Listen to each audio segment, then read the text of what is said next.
Hey, this is Adam of TechieNetworker.com, and in this video, I am going to give you an overview that really shares with you the different options you have for blogging platforms for your business. I'm actually going to rule out a couple of the options right in this video, but I want to give you the kind of understanding of the big picture and the different, the ecosystem and all the different options you have so you understand everything. I really want to help you guys be able to make a decision for yourselves based on all the information organized into one training, right?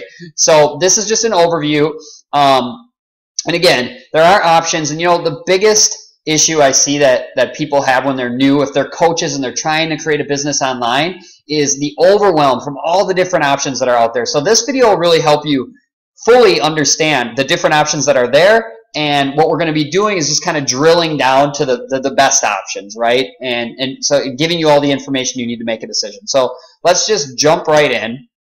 The first option, and really this isn't an option for a primary business blog, but I want to just kind of talk about this because I see so many people when they're in online business is they get like a Facebook page, for example. Okay, social platforms are essential places for you. You need to be there, all right, on these platforms. They're great places to build an audience, but they're also filled with distractions, okay? So ideally, you want to use these platforms to build and attract an audience and engage with them there, but you ultimately want to be directing them off of those platforms. So, social platforms like Facebook, Pinterest, and Tumblr should never be your primary business blog. Okay, your primary business website. Okay, so really what I want to say here is that you should be using these platforms, but not even consider them as your primary website. Okay. The second option, number 2, is free blogging websites like WordPress.com and Blogger. This is also an option I want to rule out completely. All right, for a couple of big reasons. Number 1, these free sites actually put restrictions on how you can advertise and market on them. All right, and as a business owner, you don't want your primary site to be something where you have to follow somebody else's rules. You want to be able to, market the way you want to market, right? So that's one immediate reason why I would never use a site like WordPress.com or Blogger for a primary site. Additionally, when you get started on these platforms, if you use their platforms, you actually get a subdomain. All right, so like if you have a site on WordPress, and let's say your brand is your name, you would have your site would be yourname.wordpress.com.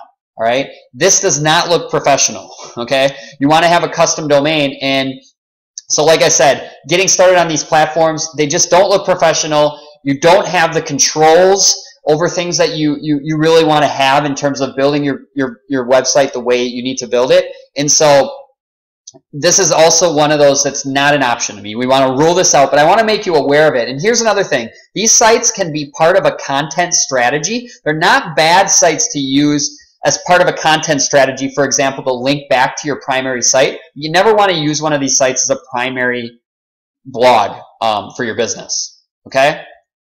The third option, website builders. All right, these are platforms that have popped up, and there's a number of them. The 3 that I'll be taking a look at with and sharing with you and reviewing for you are Wix, Weebly, and Squarespace.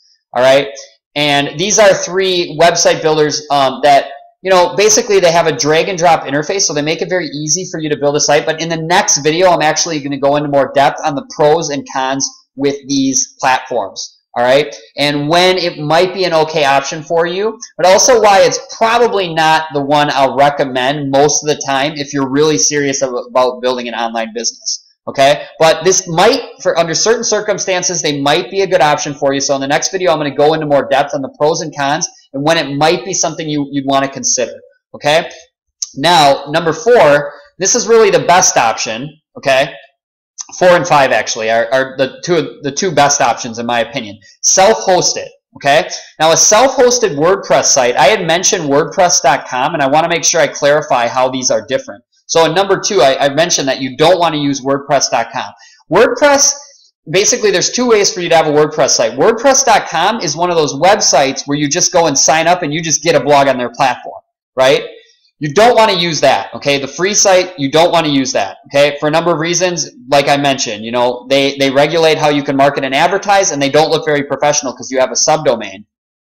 WordPress.org is actually an open source platform that you can install on your own hosting, All right, and this is what I'm actually going to be sharing with you how to do in more depth. This is the #1 recommended option that I generally recommend for most business owners.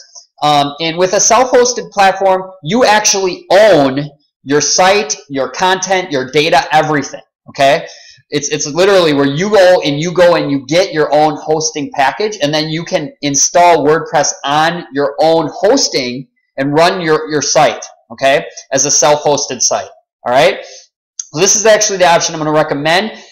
In a video that's coming up, I'm going to go into more depth on it as to why it's really a great option for you in building an online business. All right, and then the 5th option that you'll see here is hire it out. So if you're somebody who's totally, non-technical, and you're somebody who has no interest at all in learning the technical stuff, doesn't want to have anything to do with it, and just wants to focus on the income-producing activities in your business, which is creating content and sharing content, generating leads, all that, this can also be a great option. And I will provide you with some info in terms of how you could possibly look at this if it was right for you. Okay, so we'll talk about that in these future videos, but I wanted to give you the overview first. Again, the 5 options.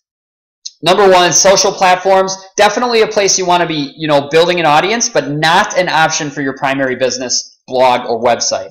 #2, the free blogging websites like WordPress.com and Blogger.com. Again, these can be part of a content strategy, but they should never be your primary website. The 3rd option, website builders. Under certain circumstances, this might be an okay option, but I'm going to go into more depth on that actually in the next video. #4, my favorite option, which is a self-hosted WordPress solution where you actually own and control every element of your site and your content and your data. And then the 5th option, for some of you who are total non-techies and don't ever want to be one, hiring it out could be a really good option. And we're going to go into depth basically on 3, 4, and 5 in the next 2 videos. All right, we've ruled out #1 and 2, but 3, 4, and 5 may be options for you, and we'll dig into these in the next videos. If you have any comments or questions, leave them in a comment below this video, and I'll see you in the next video.